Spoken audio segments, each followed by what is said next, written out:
que tenemos lleno total casi.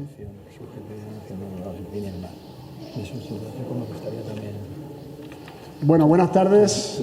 Habla de lo que quieras. Os damos la bienvenida al Monasterio de Santa María la Real de Valdeiglesias y muchas gracias por acompañarnos esta tarde en un lugar tan especial para hablar de cuestiones que probablemente siguen siendo igual de importantes hoy que hace siglos. La espiritualidad, la búsqueda de sentido, la fe, las relaciones humanas y la necesidad de detenernos a pensar. Mi nombre es Dani Campos, soy el director de comunicación de Editorial Alarife, que están viendo ahí. Alarife es una editorial independiente nacida con una vocación muy clara, que es la de convertir libros en conversación social. Creemos que la literatura, el pensamiento y la reflexión no deben quedarse únicamente en las páginas de un libro, sino abrir espacios de encuentro, de diálogo y de comunidad, como el que hoy compartimos aquí. Nuestro proyecto editorial está centrado en el pensamiento humanista, contemporáneo, y con autores capaces de aportar mirada, criterio y profundidad en un tiempo que muchas veces favorece lo inmediato y lo superficial. Y precisamente por eso nos hace especial ilusión que el primer título de nuestra editorial, Va de monjas, de Fernando Cornejo, comience su recorrido en un entorno como este, un monasterio donde historia, silencio, espiritualidad y memoria forman parte de la propia experiencia del lugar. Quiero agradecer especialmente la colaboración y la acogida del Ayuntamiento de Pelayos de la Presa, de la Fundación del propio monasterio y de todas las personas que han hecho posible este acto. Y para comenzar oficialmente esta presentación, es un honor dar la palabra al alcalde de Pelayos, don Antonio Sin, a quien agradecemos sinceramente su presencia y su apoyo.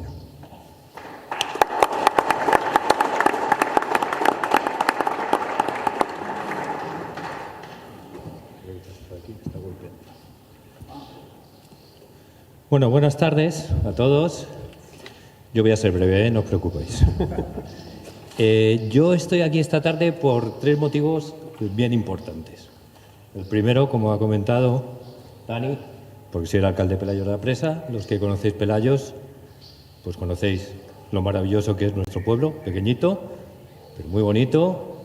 Tenemos un pantano maravilloso, un bosque mediterráneo espectacular y estamos aquí como en el núcleo de la Sierra Oeste, que es una de las grandes desconocidas, ¿verdad, Luis?, de Madrid, y sin embargo tenemos muchísimo que ofrecer. Entonces, bienvenidos a Pelayos de la Presa y bienvenidos a nuestro entorno. En segundo lugar, porque soy, gracias a ser alcalde, soy el presidente de la Fundación Santa María la Real de Valdeiglesias. Del monasterio no tengo que hablar nada. Si habéis hecho la visita, sobran las palabras. Lo único que realmente tenemos que hacer aquí es seguir manteniendo y protegiendo este tesoro histórico, cultural, artístico, que nos pone en la vanguardia de, diría, la Comunidad de Madrid, o por no decir España, que me vengo arriba enseguida. Y el tercer motivo bien importante por el que estoy aquí es por tener el placer y tener también la admiración de conocer a Fernando Cornejo. Fernando, que es por el que estamos aquí hoy todos, es que es un tío que hace todo bien. Claro, ha sido un abogado de amplia reputación y prestigio. Y de repente se pone a hacer vino, joder, y lo hace bueno. Y todo lo que toca, pues lo convierte en bueno. Entonces, y ahora va y le da por escribir. Y escribe un libro que entra en muchísimas cosas y que nos hace pensar. Entonces, agradecer vuestra presencia, primero por venir a Pelayos, segundo por venir al monasterio y tercero por venir a apoyar esto que para mí es tan importante, con una persona que es tan importante para la zona, por todo lo que ha aportado, lo que está aportando y en particular por el monasterio, que gracias a él y a que es vicepresidente de la Fundación y patrono, todo lo que da Fernando es impagable, de verdad. Así que os voy a pedir, por favor, un fuerte aplauso para él. Y nada, muchas gracias a todos.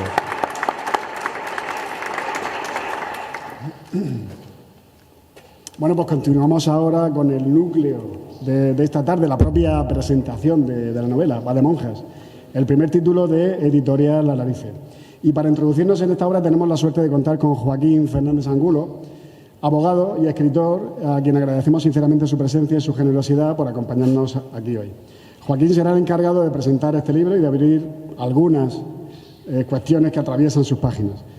Tras su intervención escucharemos también a Fernando Cornejo, nuestro autor, de sobra conocido por la mayoría, si no por la totalidad de los que estamos aquí esta tarde, y cuya trayectoria profesional y vital aporta a esta obra una mirada especialmente rica y personal. Así que, sin más, cedo la palabra a Joaquín Fernández Angulo.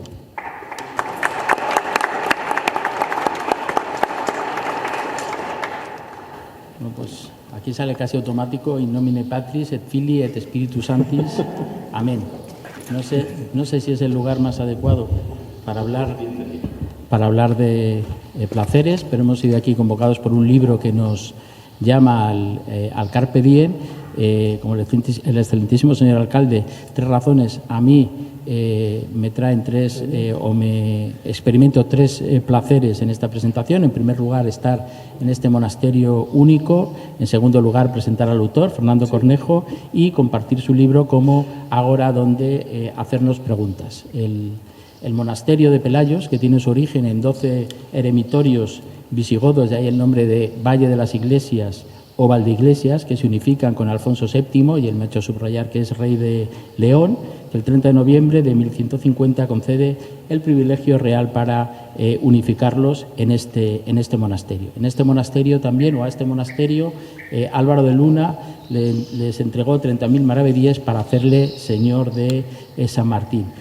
Creo que toda ruina cuenta mejor lo que no se ve a nuestros sentidos y a nuestros ojos que lo que vemos, y que tiene una gran capacidad evocadora, como esas fotografías donde, aparte de ese instante único que el ácido deja exacto en ese momento, nos conmueve en lo que hay antes de esa foto y en lo que hay después. Y este poder evocador aquí nos lleva desde los visigodos al barroco, pasando por la maravillosa capilla mozárabe, los austeros ábsides románicos, el esplendor gótico del claustro y sus arcos, y la racionalidad de esos muros renacentistas. Enlazando con nuestra obra, entre los muros de este monasterio habitó Cristóbal de Castillejo, que tuvo una vida intensa, fue paje del hijo de Juana la Loca, secretario del rey de Bohemia, acabó su vida en la corte de Viena, y era monje y poeta, pero era alegre y mocero al modo del arcipreste de Hita, y escribía letras subidas de tono en una extraña mezcla de religiosidad y lubricidad. Muy relacionado con la obra, ambas, la religiosidad y el erotismo, son vías místicas por las que uno sale de uno mismo y se disuelve, perdiendo de alguna manera la identidad y dejando de sufrir. Voy a apuntar alguna de estas piezas de nuestro monje Cristóbal.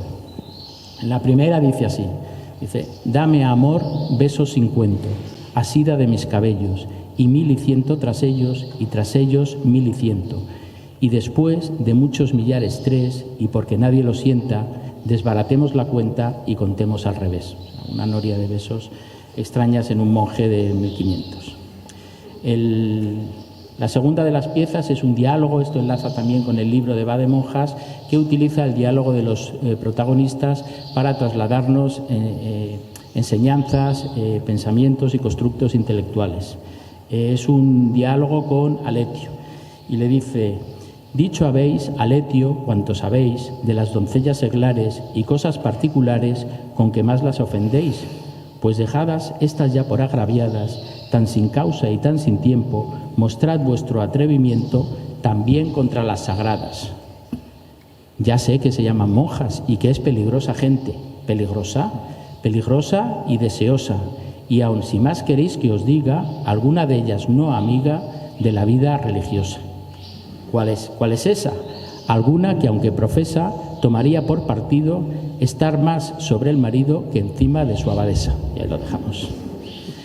El segundo de los placeres, como decía, es presentar a Fernando Cornejo.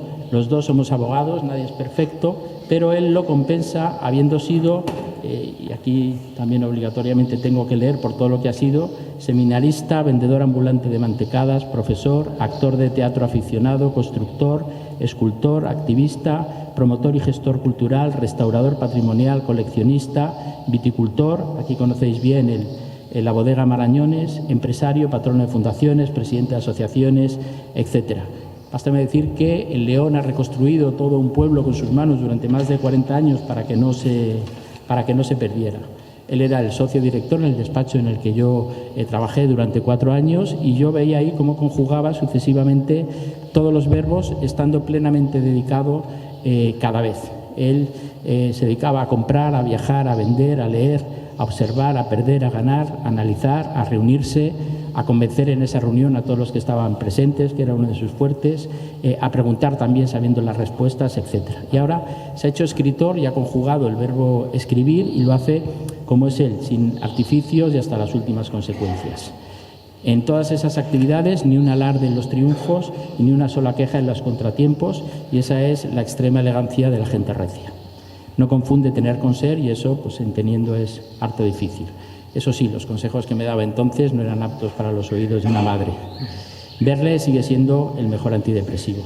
Fernando posee el don del presente, que es más escaso de lo que se piensa. Normalmente andamos perdidos en la nostalgia o en la melancolía o en la ensoñación, para la que no ponemos ni piedras ni andamios. Y este don creo que se transmite al libro. Creo que es una de las sabidurías que mejor transmite, ser capaces de estar donde estamos y cuando estamos y hacerlo con los 6 sentidos. Creo que si el mismo Dios le preguntara, y aquí sonaría una voz atronadora, ¿es que has comido del árbol del que te prohibí comer? Tranquilamente respondería, pues claro, y jamás se escudaría ni en Eva ni en la serpiente, porque pertenece a la naturaleza de quien es fiel a sí mismo. Esa actitud vital que le ha hecho inmune a las situaciones problemáticas que haya podido vivir, como vivimos todos, otros nos hubiéramos parado en seco a lamentarnos para el resto de los días. Y hablo de estos antecedentes porque creo que el libro explica esa fuerza vital con la que se sustenta esa pelea entre Eros y Tánatos, entre el amor y la muerte, y se buscan nuevos días alejados de la autocompasión. Centrándonos en el tercero de los placeres, en el libro, creo que el título es engañoso, que no va de monjas, en realidad va de cuáles son las armas con las que nos enfrentamos no solo a la muerte, sino a lo que en él es más importante, que es la vida. En ese recorrido físico, espiritual y personal, el protagonista aúna y expone mediante el diálogo socrático, para llevarnos al huerto, que es otro de sus fuertes, diversas fórmulas de trascendencia impregnadas de una sabiduría del presente que consiste en saber vivir acompasado del reloj. Por diseccionarlo, el libro principia casi como en el banquete de Platón, reuniendo amigos que nos alejan de la soledad y preparando celebraciones del vino que no son sino la bodega interior. Ojo de nuevo, porque ese es otro camino dentro de la novela y de la mística hacia el conocimiento. Si es verdad que hay algo freudiano, fetichista, por parte del protagonista en esos inicios centrado en las monjas.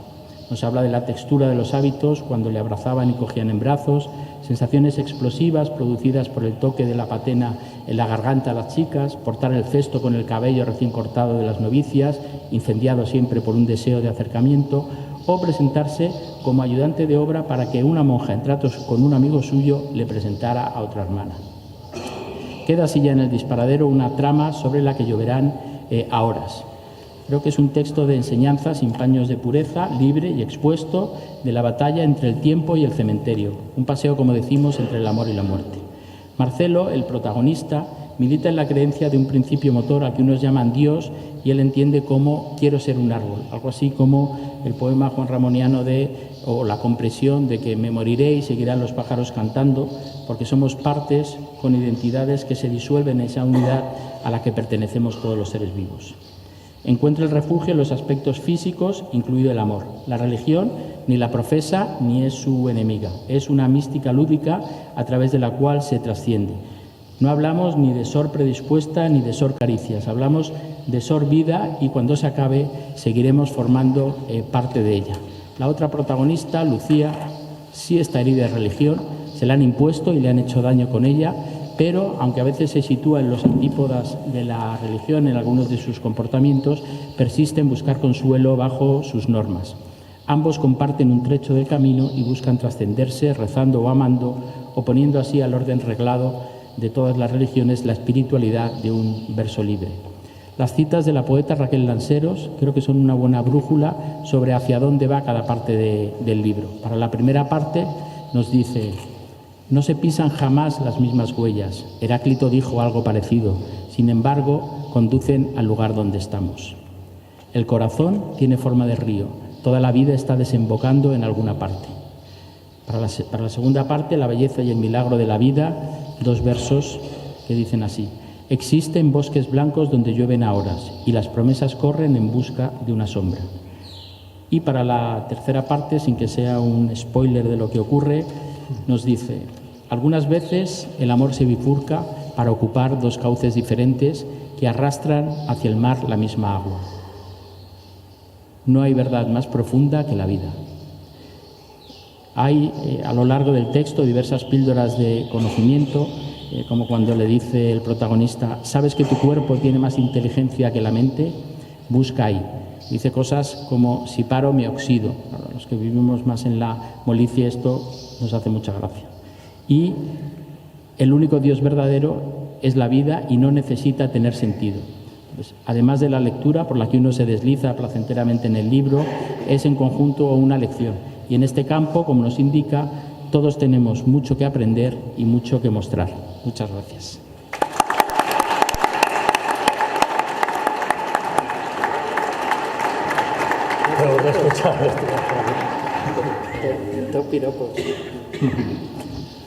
Bueno, tendré que ver ese texto, a ver las cosas que dice, que algunas no las he cogido muy bien.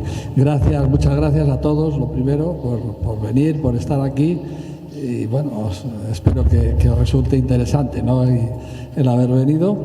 Tengo que dar las gracias a Joaquín porque, bueno, esto que ha escrito, él sabrá por qué lo escribe y espero que pueda atinar en todo ello. Gracias al alcalde es inevitable, ¿no? Hace un rato, Antonio sí, bueno, ya se han presentado, ya sabéis quién es y casi todos le conocéis.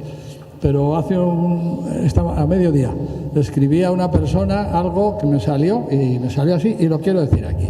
Y le decía: si hubiera muchos alcaldes como Antonio, sobraban muchos diputados. Y está muy claro que eso es así. No es ningún halago, esa es la realidad. Y poco más voy a decir. Muchas gracias a... Mariano es el experto en algo en lo que yo no soy experto, Joaquín más que yo. Lo que pasa es que yo me he atrevido, me ha costado mucho trabajo no escribir el libro, porque el libro ha salido de dentro, pero sí publicarlo.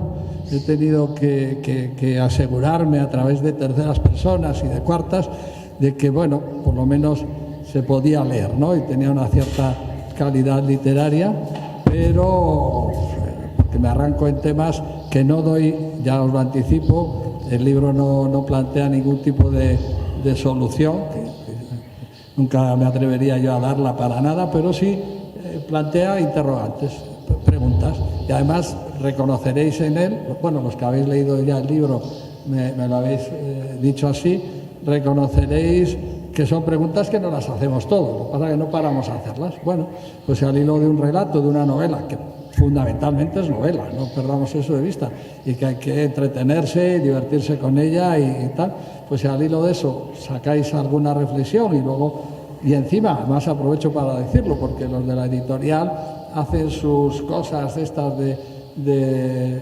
internet, que yo no las manejo, pero yo sí tengo un correo electrónico y si alguien me manda a mí un correo diciéndome lo que sea, eso yo lo voy a agradecer fundamentalmente, porque a mí me aporta pues lo mismo que yo también me gustaría que a vosotros os aportara algo la lectura del libro. Y sin más, ahora el último agradecimiento para quién es, pues para Carlos Beceiro. Carlos Beceiro es un músico fantástico, genial, que muchos de vosotros ya le conocéis, pero otras personas no, que es compositor, es investigador de música antigua, compone y adapta y participa en obras actuales, además ahora mismo en algunas, importantes de teatro, representaciones de otro tipo, y nos va a interpretar lo que él haya preparado, porque yo tampoco lo sé. Me ha dicho que ha leído el libro, me ha dicho que le ha gustado y me ha dicho que ha buscado en su repertorio alguna pieza, alguna composición. La pena es que tenemos poco tiempo, entonces no sé a qué habrá limitado su intervención, porque es para escucharle mucho tiempo. Pero bueno, yo te lo agradezco mucho, Carlos, y yo espero que os guste y que disfrutéis con ello también.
Esto era una cantiga del Alfonso X Sabio, una cantiga de Santa María, y hay una cantiga que es concretamente el número 248 de las 450 que hay, que se llama Monja y Caballero, y es la historia de una monja que está en una abadía y es muy guapa, y el sobrino de la abadesa se enamora de esta monja.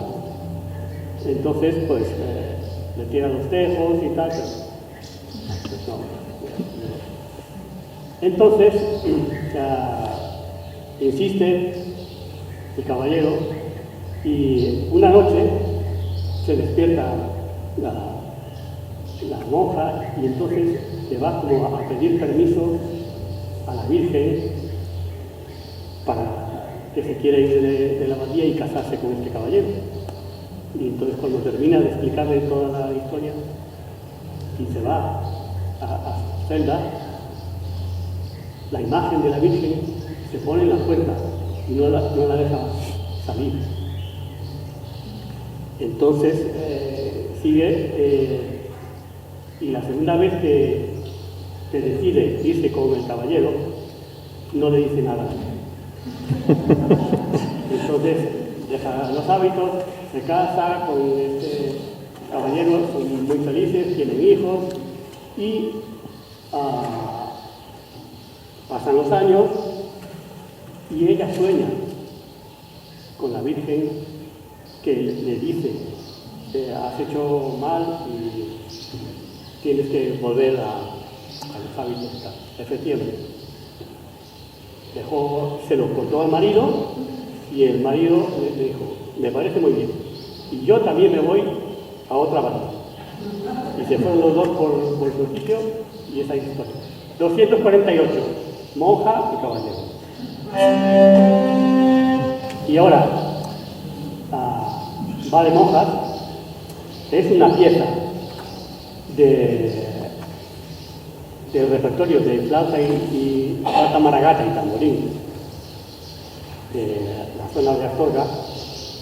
No os voy a destripar la novela, pero es un pasacalles de bodas, es todo alegría y...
utilizan los dulceineros para dar la bienvenida y también la despedida a las autoridades, y me gustaría tocar este tema para este grupo de personas y a la editorial. Suerte con la novela, que la vais a realizar.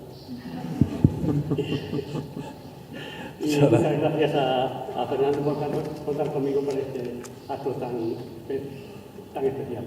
Muchas gracias.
Bueno, ha sido todo un lujo, Carlos. Muchísimas gracias. Ha estado espectacular. Llegamos ahora al diálogo central de esta tarde, espiritualidad frente a religión, una de las grandes cuestiones que atraviesan Va de Monjas. A Fernando Cornejo y Joaquín Fernández de Angulo se suma ahora nuestro tercer hombre, Mariano Pérez Blanco, humanista y estudioso de las religiones, cuya mirada nos ayudará a profundizar en este tema con criterio y perspectiva. Y el símil no es casual, como en El tercer hombre, de Graham Greene, donde una Viena derruida servía de escenario moral para preguntarse por la verdad, la culpa, la condición humana. También este monasterio, parcialmente en ruinas, nos invita hoy a pensar qué permanece en pie cuando las formas cambian. La religión, la espiritualidad, la fe, la búsqueda de sentido. El debate va a ser moderado por Joaquín Fernández de Angulo y al final vamos a abrir en los últimos minutos la participación del público, para lo cual les voy a pedir amablemente que las preguntas o aportaciones no superen 1 minuto de tiempo, para intentar escuchar distintas voces. Así que damos comienzo al diálogo. Pues vamos a dar paso a la intervención de Mariano Pérez Blanco, que no me equivoco si digo que es librepensador y divulgador de la religión personal, para que nos haga una exposición de su visión y de esta temática en relación entre la religiosidad y la espiritualidad, sus concomitancias, sus diferencias y establecer un diálogo entre todos en relación con estas cuestiones. Bueno, trataré. Buenas tardes a todos y muchas gracias a Fernando y a Joaquín por haberme invitado, bueno, y a Dani, por haberme invitado esta tarde a compartir este rato con todos y hablar de un tema que, bueno, cuando he hablado en otras ocasiones de estos temas, pues el auditorio no suele pasar de 15 o 20 personas. Por lo tanto, estoy muy, no sé, muy abrumado, ¿no? Porque hay un público, aunque yo sé que no han venido por mí, pero bueno. Sí, voy a tratar de, bueno, exponer algunas ideas sobre algo que se toca en la novela de Fernando, que es, y lo dice ya en una de las primeras páginas, su protagonista, Marcelo, que dice que observa una diferencia entre la religión y la espiritualidad. Entonces, lo primero que había que preguntarse es qué es religión y qué es espiritualidad, porque seguramente cada uno tengamos una idea diferente. Vamos a hablar primero de la religión, si les parece, y luego ya metemos la espiritualidad por seguir un orden. La religión, su origen etimológico es del latín religare, la palabra religare, que habrán oído, que, bueno, según diversos autores, viene a decir que significa volver a unir, o lo tengo por aquí anotado, volver a atar el vínculo que, por extensión, se refiere a Dios y al ser humano, ¿no? O sea, unir a Dios o al ser humano con Dios. Curioso, ¿no? Cuanto menos. Claro, esto de las religiones viene ya... ¿Desde cuándo viene la religión? Pues sus orígenes se remontan a los seres primitivos, ¿no? A nuestros ancestros que adoraban... Bueno, primero empezó con la adoración a los fantasmas, se tenía miedo a los fantasmas y ahí empezó la verdadera religión. Los adoraba también a los fenómenos naturales, al sol, se adoraba... Bueno, el sol vino después incluso, a las tormentas, al rayo... Todo eso, bueno, pues les causaba pavor, desconocimiento y entonces pues se cuestionaban cosas, se preguntaban cosas. Entonces ya cuando empezó a haber muertes naturales, pues ya hacían también, tenían miedo a los fantasmas y de ahí vino, digamos, la adoración. Había espíritus buenos, había espíritus malos, entonces había que contentar a los espíritus malos, bueno, con toda clase de cosas, ¿no? Para que no se volvieran en contra de nosotros, para que las cosechas fueran bien, etcétera, ¿no? Bien. Y esto, bueno, pues ha ido, digamos, evolucionando la religión, pasando por el politeísmo de los egipcios, de los romanos, que tenían muchos dioses, hasta ya el monoteísmo ya de los judíos, bueno, y de las religiones que conocemos, digamos, hinduismo, etcétera, ¿no? Eso es una evolución, es un salto, evidentemente, por lo menos para los que creen en ello, ¿no? Pero fíjate, se está produciendo un fenómeno que a mí me gustaría comentar, sobre todo en Occidente, ¿no? Y es la aparición en los últimos, bueno, décadas ya, del ateísmo, ¿no? También del agnosticismo, que casi abunda más. Pero ¿de dónde viene el ateísmo? El ateísmo, su origen, para mí viene de la aversión que ha creado las religiones institucionales, porque yo las llamo religiones institucionales, evolucionarias, porque son creadas por el hombre, ¿vale?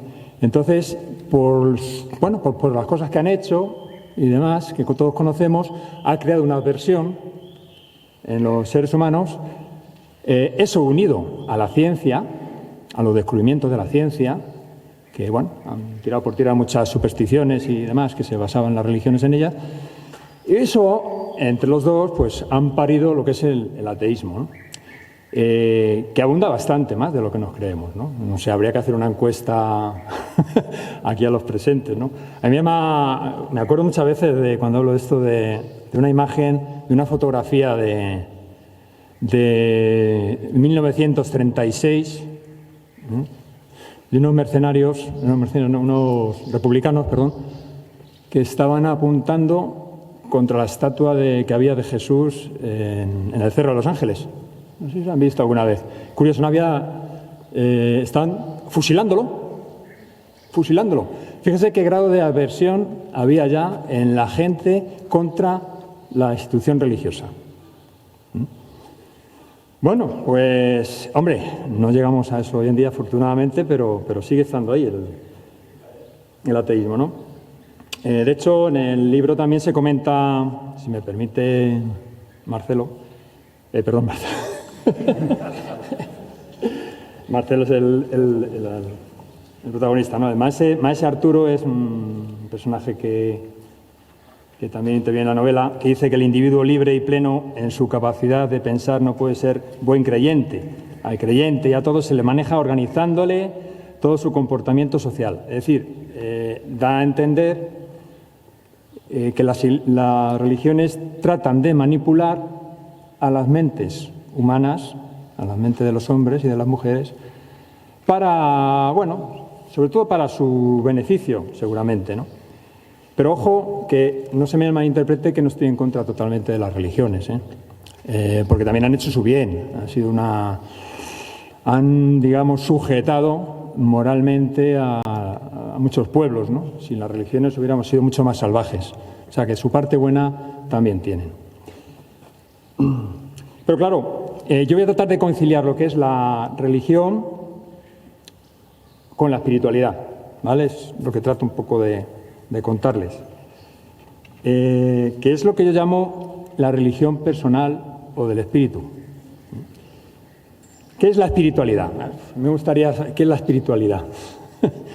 Cada uno seguramente lo ve de una manera. A lo mejor alguien piensa que para ser espiritual hay que estar encerrado en un monasterio o en un convento de monjas, no lo sé, o como asceta por ahí en la India, y eso es ser espiritual.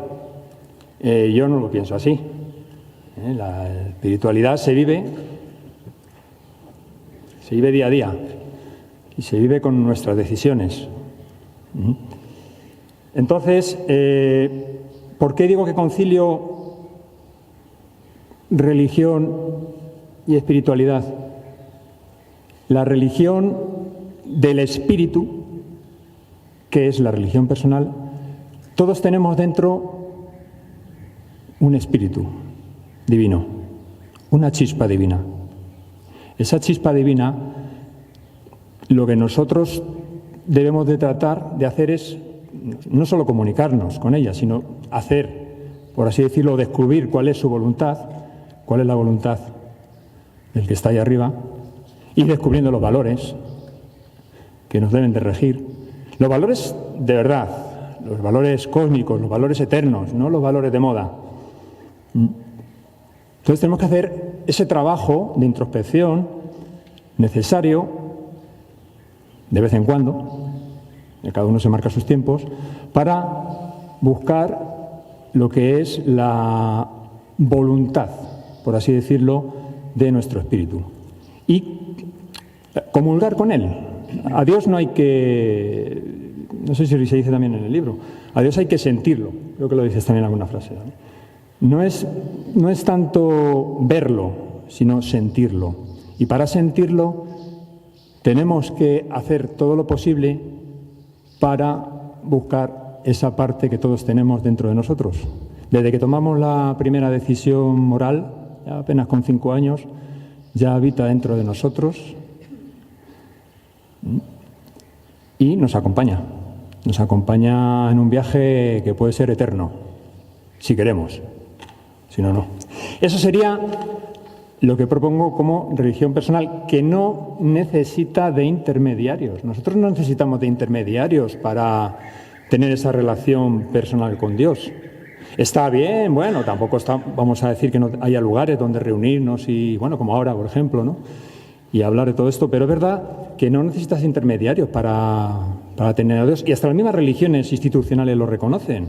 O sea, tú puedes hablar con Dios, puedes entenderte con Él, seguir su voluntad sin necesidad de que nadie te diga lo que tienes que hacer, porque tienes que descubrirlo tú, es tu tarea. Claro, mucha gente se vuelve cómoda, dice, no, yo cumplo con lo que me dicen que tengo que ir aquí, allá, no quiero mencionar religiones, ¿vale? Pero hacer esto, hacer lo otro, tal, los preceptos, y ya con eso me salvo. Pues no. Eso es engañarse uno mismo. Con eso no se salva uno. Lo que tiene que hacer uno es trabajar en la mejora, en la perfección de cada uno. No por darnos 4 golpes de pecho. Me acuerdo en un viaje también, no sé si fue en Egipto, por ahí, que veíamos a sí, era un país musulmán, que tenían aquí en la cabeza marcado como ennegrecido. Y eso era un signo de ser una persona muy santa, pero era de darse los golpes de la cabeza en el suelo. O sea, porque ya saben que para dirigirse a Dios para adorar, pues se dan golpes, tocan con la cabeza en el suelo, y entonces contra más marcado tengan esto, pues más santos son, ¿no? Bueno, pues es una forma de entenderlo, pero yo de luego no la comparto, ¿eh? Yo creo que hay otra forma que poco a poco irá evolucionando, porque ahora mismo ya hay otros autores que hablan de una espiritualidad laica, como Borja Vilaseca, por ejemplo. Borja Vilaseca, en alguno de sus libros, no quiero hacer tampoco, porque estamos con el libro de Fernando y no vamos a hablar de otros, pero sí habla de sentir a Dios dentro de nosotros mismos, ¿vale? Es una corriente espiritual laica, sin religiones institucionales, sin ideología racional o conceptual, bueno, esto ya es más discutible, sin intermediarios, a través de nuestra propia experiencia. ¿De acuerdo? Eso, que no es hoy en día todavía muy aceptado, pero se está haciendo ya por alguna parte de la sociedad, irá aumentando con el tiempo, irá aumentando. Por esto que les digo, porque hay, por un lado, no convencen las religiones institucionales y por otro lado buscamos la parte espiritual. Pero hay que entender bien qué es la parte espiritual. Y bueno, no sé si quiere añadir Fernando algo sobre esto, que si no yo me enrollo. No, yo no mando nada, cada uno tiene su visión. La mía, por ejemplo, pero que es solo personal, en esa línea que indicabas. Yo creo que la religión está más enfocada a intentar ordenar lo que es la incomprensión de la muerte y está más relacionada con la muerte y con el más allá. Creo que casi todas las religiones tienen los mismos elementos en lo que se refiere a jerarquía, a libros sagrados, a órdenes, a hábitos. Me refiero a formas de vestirse para que desaparezca, digamos, la personalidad y la identidad, que siempre hay intérpretes, que hay premios y castigos.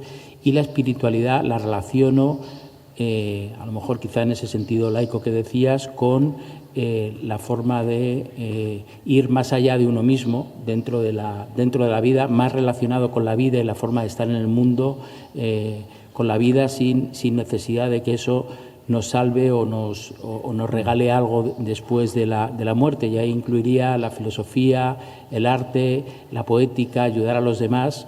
Yo entiendo la espiritualidad en ese sentido más cercano y más común dentro de la vida, y la religión más esa fórmula que encuentran los hombres cuando pues no conciben la idea de la muerte y necesitan que vaya más allá de la propia vida. Pero vamos, cada uno tendrá su... O sea, lo que propones, entiendo, es que después de la muerte no hay nada, ¿no? Básicamente. Para cada uno, para mí no, pero cada uno claro, sus creencias. Una opinión personal.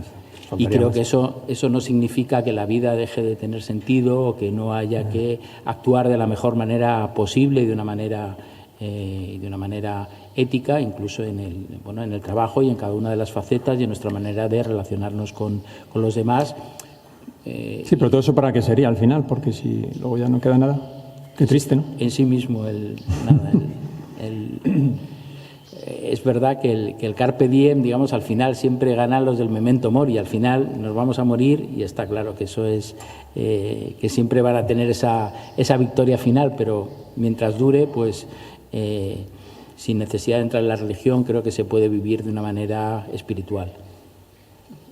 Sí, bueno, yo creo que va un poco en la línea de lo que hablo, de la religión personal, pero sin la creencia de que hay vida después de la muerte. Ese matiz. No, bueno, yo me declaro totalmente creyente de Dios, ¿eh? O sea, que vaya por delante. Porque mirar, bueno, yo personalmente, en alguna ocasión que tuve de poder estar en un cielo estrellado, de lo de verdad, porque yo vivo en Madrid y ahí no vemos esas cosas, creo que por aquí sí se ven, cerca, es maravilloso. Dices, wow, ¿todo esto? ¿Pero todo esto qué? ¿Para que haga bonito? No, ahí hay algo más. Y si eso lo trasladamos al microcosmos, al cuerpo humano, que ya la ciencia nos ha permitido desvelar cómo está hecho el cuerpo humano, dices, joder, aquí hay una inteligencia impresionante que ha construido todo esto, que lo ha diseñado. No cabe otra, hasta los mismos científicos están reconociéndolo. Si se molestan en verlo, hay muchos científicos que ya están reconociendo que tras esto, tras la creación del cuerpo humano, hay un diseño, hay una inteligencia. Luego, por lo tanto, yo tengo eso y muchas otras cosas, por supuesto, no solo eso, me hacen no dudar ni un momento de que tenemos un creador de todo esto, pero le podemos llamar como queramos. Tampoco hay que llamarle Dios, y puede llamar de otra manera. El gran espíritu, no sé. El diseñador, el constructor, el arquitecto, como dicen los masones. Bueno, podemos llamar como queramos. Pero ahí está.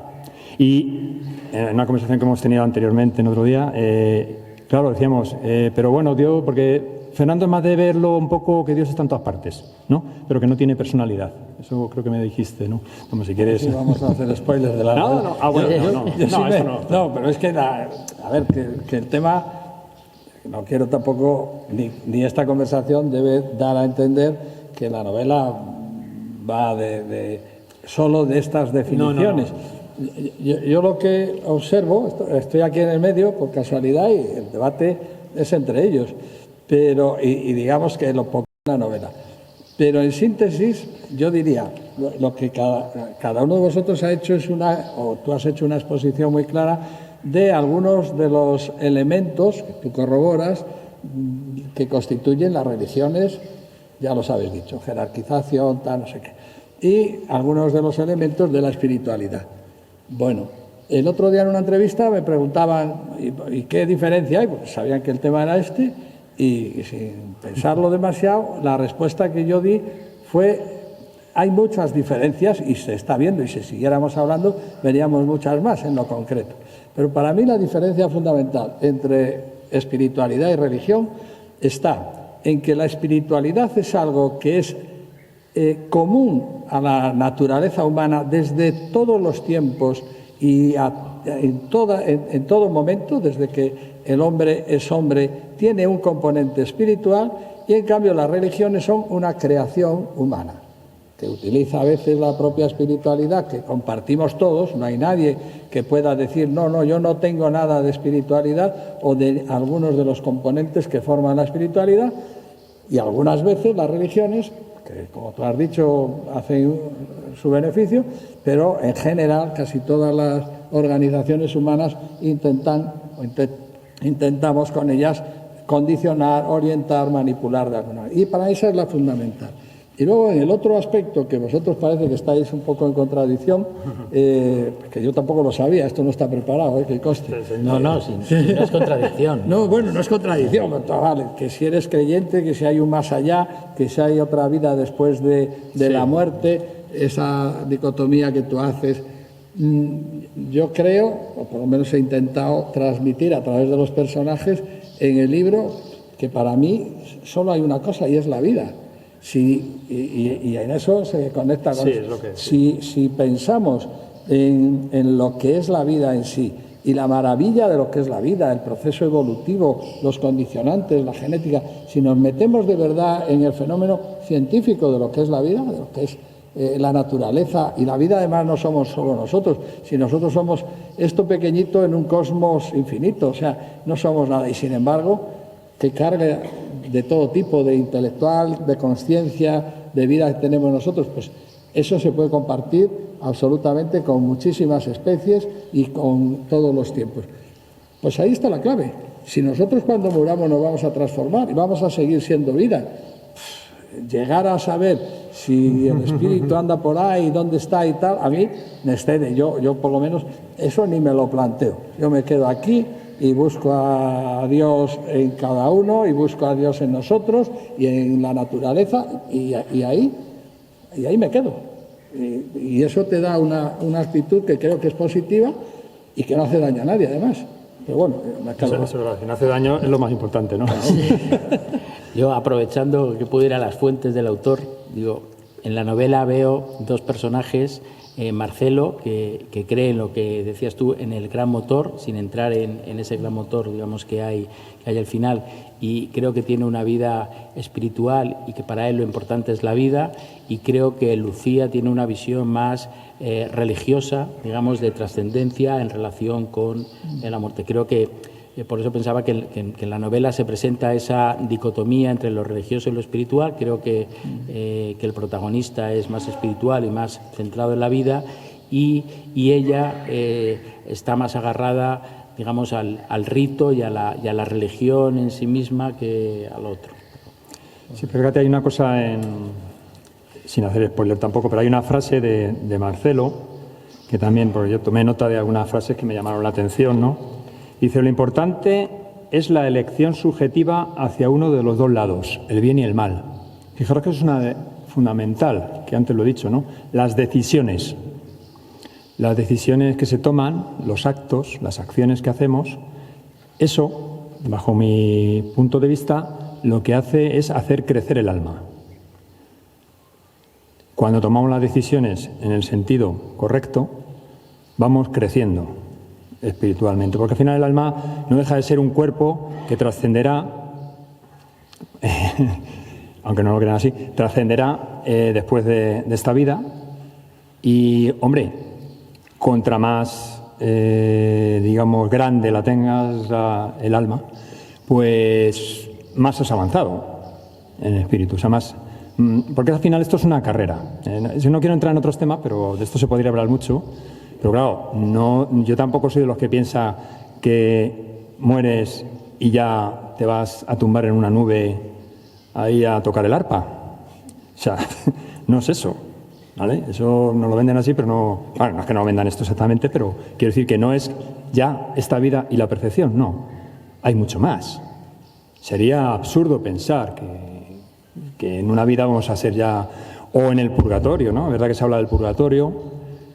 Bueno, pero el purgatorio tiene su cosa también, porque de alguna manera lo que haces es depurarte, ¿no? Depurar todo lo mal que arrastramos y para buscar esa perfección. Pero vamos, yo creo que todavía nos queda mucho recorrido y en cualquier caso el alma es el comienzo, es el nacer del espíritu. Tomar otra cosa también que se habla es de... Bueno, creo que lo mencioné antes, de que no hay que buscar un sentido a la vida, sino que simplemente hay que vivirla, dices, pero con consciencia. Ojo, que no es lo mismo. Porque claro, dices, la vivo, qué bien, ¿no? Pero no soy consciente de lo que estoy viviendo. No soy consciente de verdad de lo que hay. Entonces tampoco vale. Es insustancial. Si el vivir la vida, verla pasar sin más, hago esto, hago lo otro mecánicamente, sin cuestionarte nunca nada, eso tampoco. Yo creo que sí hay que cuestionar. Estamos aquí para cuestionarnos. Tenemos conciencia, nos diferenciamos de los animales para precisamente poder cuestionarnos la existencia de Dios y de muchas otras cosas. Bueno, yo creo que la mística precisamente en lo que consiste, y la mística es común a casi todas las religiones, es a disolver esa conciencia en el todo, en ese sentido etimológico que decías de la religión, de fundirnos con el todo. Y yo creo que lo que nos diferencia son la identidad que tiene cada uno, y dentro de la identidad, que no está compuesta pues por la suma de los brazos o de las piernas, sino de la conciencia que tiene uno de uno mismo. Realmente cuando pierdes la conciencia sobre ti mismo es cuando te mueres. Ahí es cuando desaparece, y ese es lo que se busca a veces a través de la vía religiosa, porque la conciencia de uno mismo es el sufrimiento, y lo que buscas es desaparecer de alguna manera, perder la identidad para dejar de sufrir, porque la conciencia de uno mismo es muy pesada para todos. Me suena budista eso, ¿eh? No sé de dónde debo. Sí, bueno, de hecho, el budismo no quería mencionar religiones, pero lo llaman religión, pero en verdad no creen en un Dios, o sea, que sea persona, ¿no? Tenga personalidad. Y el otro día discutíamos de, ¿tiene Dios personalidad o no? Hombre, si nosotros tenemos personalidad, que somos pobres criaturas, empezamos aquí, y Él nos ha dado la personalidad, a ver, lo de personalidad entendamos por ser uno mismo, ¿no? Y ser consciente de sí mismo. Pues si nos da la personalidad, ¿cómo no va a tener personalidad? Dios es la fuente de las personalidades. De ahí sale todo. ¿Cómo vamos a tenerla si Él no la tiene, ¿no? O sea, es un razonamiento que hago, ¿no? En fin, se podría hablar muchas más cosas. No sé cuánto tiempo tenemos, ¿eh? Si me dejáis, yo me disparo. Que luego tienes que dejar. Sería bueno que porque si no hablamos aquí nosotros, Por eso como que no quiero sabemos tampoco algo, que tampoco es monopolizar. eso. ¿Eh?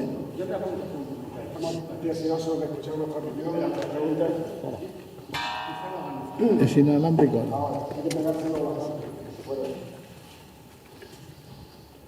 Ahora, Nada, simplemente una reflexión personal. No tenemos más remedio que llegar cada uno de nosotros a nuestras propias conclusiones. No queda otra. Nadie nos ha venido aquí a enseñar qué hay, qué no hay, qué tenemos, qué no tenemos. Nos vemos un cuerpo, nos vemos una mente. Yo, a través de lo que ustedes están diciendo, observo una mente detrás y damos por sentado que hay un espíritu. Pero solamente lo estamos dando por sentado, no hay una prueba de todo esto. Este es el viejo dilema desde que bajamos de los árboles y empezamos a ser lo que somos ahora. No nos queda más remedio que remangarnos y meternos profundamente en la búsqueda de la verdad. Y cada uno tendrá que encontrarlo donde quiera. Yo participo con don Mariano en la existencia de un Dios y de un Jesucristo que nos vino a dar un mensaje, pero eso no quiere decir que los demás tengan que pensar lo mismo en absoluto. Pero este esfuerzo es absolutamente inevitable. No hay otro camino y nos toca a nosotros, a cada uno de nosotros, currárnoslo y llegar a nuestras propias conclusiones. Con independencia de que las religiones a veces acierten, otras veces se manipulen o no. No hay espiritualidad sin religión verdadera y no hay religión verdadera sin espiritualidad. Y solo para terminar, hablando del mundo que nos rodea, de la muerte y del dolor, hay algo que yo sí observo, no hace falta ser muy inteligente, yo desde luego no lo soy, pero sí que veo que el universo y el cosmos funciona como un reloj. Y hay una frase ya dicha hace mucho tiempo que dice, no hay reloj sin relojero. Es el que tenemos que buscar. Esa es mi opinión personal. Gracias. muchas gracias. Interesante. ¿Queréis comentar eso? ¿Queréis comentar eso? Bueno, la pregunta no sé cuál es. Pero No era un comentario. No, sí, bueno, estoy de yo acuerdo. estoy de acuerdo completamente. Es que hasta, curioso que estemos de hasta acuerdo. yo estoy de acuerdo, quiero decir que cada uno se exprese, es que me parece de lo más emocionante que cada uno pueda tener una creencia y llegar a la conclusión de que cada uno consigo mismo es el que debe encontrar sus distintas soluciones sin imponérsela a nadie. Eso, la verdad que me emociona y me parece fantástico, o sea que hasta eso lo comparto. Lo que ha venido a decir es que no hay, claro, la creación, un cuadro, una obra maestra, ¿no? ¿Tiene sentido si no hay un creador detrás de ella, un autor? O nadie que la observe, que es peor. ¿Sería una obra maestra si nadie la observa? No lo he pensado. Yo ya he dicho que yo no doy respuesta. Yo he planteado, mira Claro. qué bien, que No, he planteo todas lanzado estas cuestiones. Solo dejas Yo me- preguntas en el libro. En el libro, claro, yo eso lo dejo todo ahí en el libro. ¿Tenemos otra opinión, aportación, pregunta por aquí? Adelante. por favor. Vale, hola, mi nombre es Eunate. Yo encontré la espiritualidad en la naturaleza. De las dos formas. En la naturaleza. También en mis estudios de anatomía, ahí es cuando también descubrí la espiritualidad. Llevaba años haciendo yoga, pero la descubrí en la naturaleza y estudiando anatomía del cuerpo humano. Y yo pensé que iba a llegar a través del yoga, pues no fue así, fue estudiando sobre todo anatomía. Me di cuenta de que algo había, que tenía que trabajar en ello, que tenía que desarrollar. Yo llevaba años haciendo yoga y lo que veo, lo que siento en mi espiritualidad es ver que somos todos uno. Y siento eso, digo, vale, ya sé lo que es la espiritualidad. Somos todos uno. Y Sí. ahí, desde ahí, ya está, empiezo a trabajar. Interesante. Y por supuesto no tiene nada que ver con las religiones. Creo que las religiones son pues una institución para dominar eso tan poderoso que hay detrás de la muerte, como el que domina el fuego. Y nada más, gracias.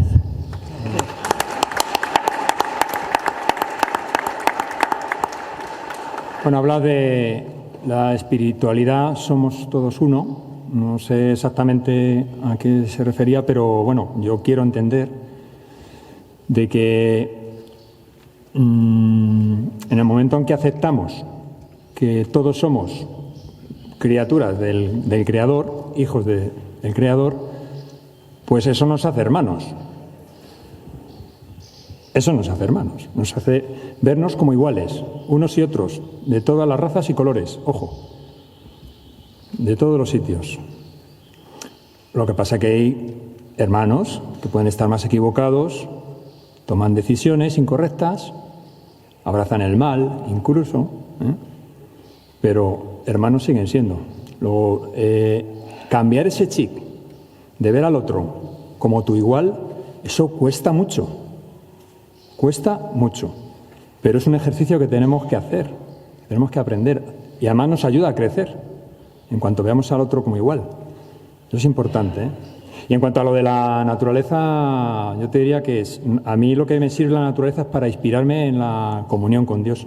O sea, inspira, para mí me inspira, ¿no? También una iglesia puede serlo, ¿por qué no? Una iglesia es un sitio para meditar también. Sí.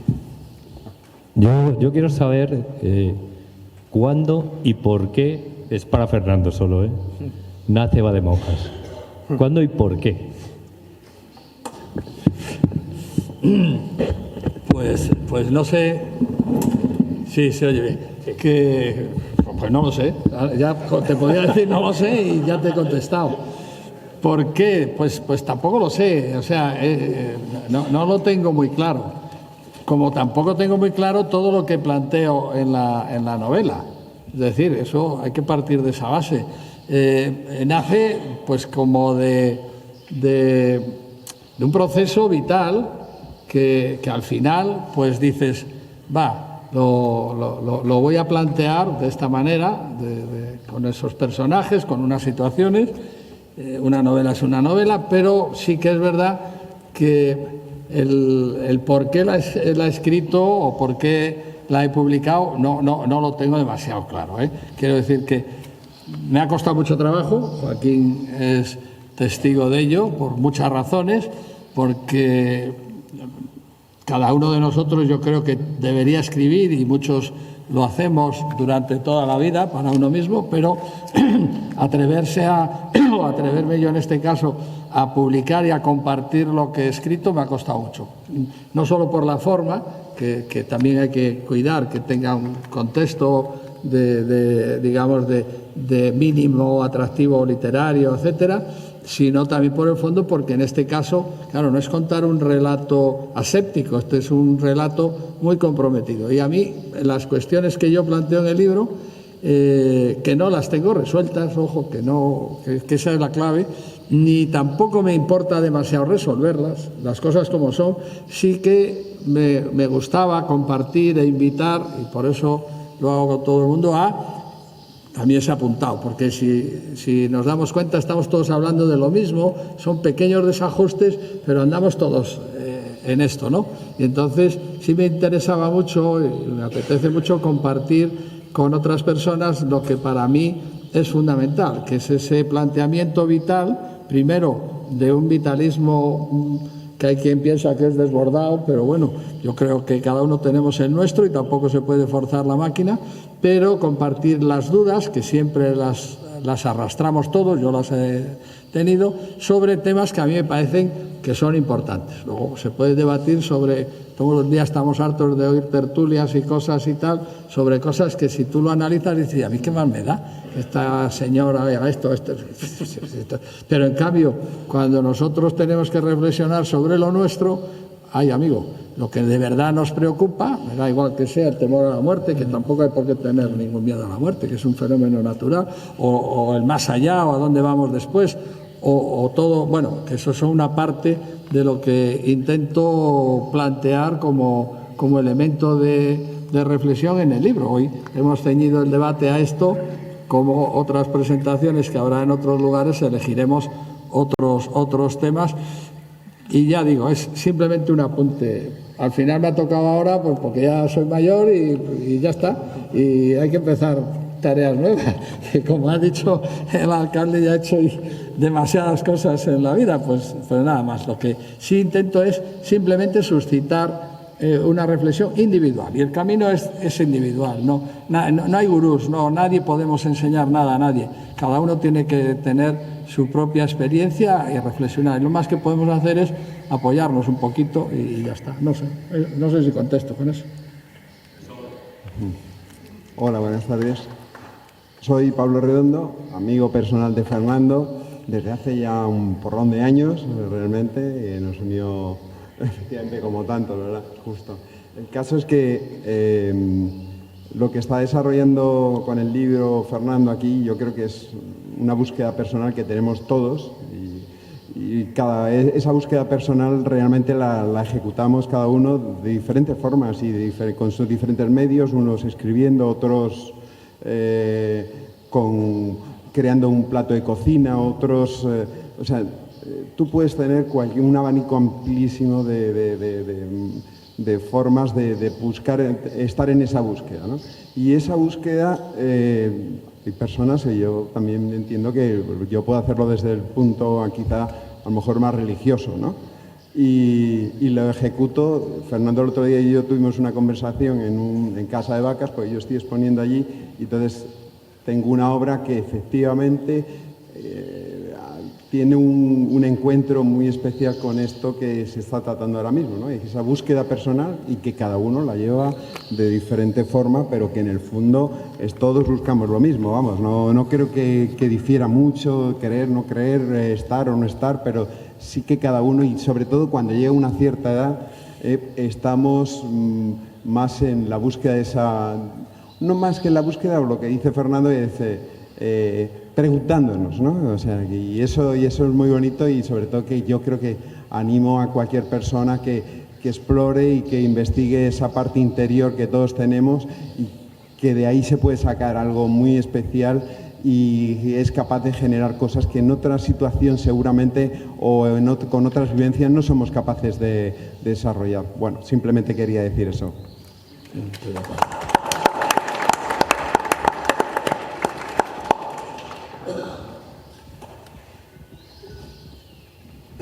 ¿Alguien más se muere por pronunciarse? Ya. No hables de muerte otra vez. Ya, ¿no? Bueno, vamos a... Perfecto. Vamos a dar por terminado la presentación. Vamos a lo que realmente importa aquí, que es que conozcamos el libro, que adquiramos un ejemplar o varios. Ya está la editorial. Bueno, así que nada, muchísimas gracias. Queremos agradeceros sinceramente vuestra presencia esta tarde aquí, en este lugar tan especial. Gracias por acompañarnos, por escuchar, por participar y por mantener viva algo que para Larife es fundamental, que es la conversación pública en torno a los libros, las ideas y las preguntas importantes. Queremos agradecer de manera muy especial al alcalde de Pelayos, Antonio de nuevo, al Ayuntamiento, a la Fundación y en general al pueblo de Pelayos por su acogida, su colaboración y su generosidad para hacer posible este encuentro en un entorno tan significativo como este monasterio. Y os animamos también a acercaros a la mesa de libros situada a vuestra izquierda, porque Va de Monjas es un libro pensado para leer, compartir y conversar, y quizá también pueda ser un buen regalo, ¿eh? O sea que si en vez de un ejemplar adquirimos alguno más, tampoco pasa nada, ¿eh? En cualquier caso, para compartir con alguien con quien merezca la pena hablar de estas cuestiones. Y por supuesto, os invitamos a formar parte de la comunidad de Larife a través del código QR que hay en este roll-up, que está a vuestra izquierda también. Este cartel, hay un código QR que escaneándolo os da acceso, si os apetece, estar al tanto de nuestros temas, de nuestras publicaciones, de nuestros eventos.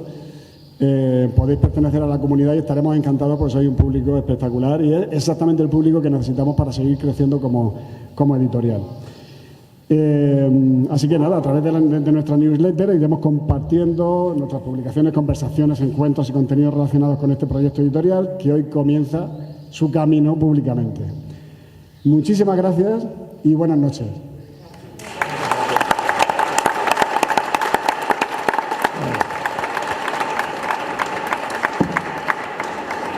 Esta botella es tuya.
Bueno, pues paso y veo, y no voy a mirar y veo el libro.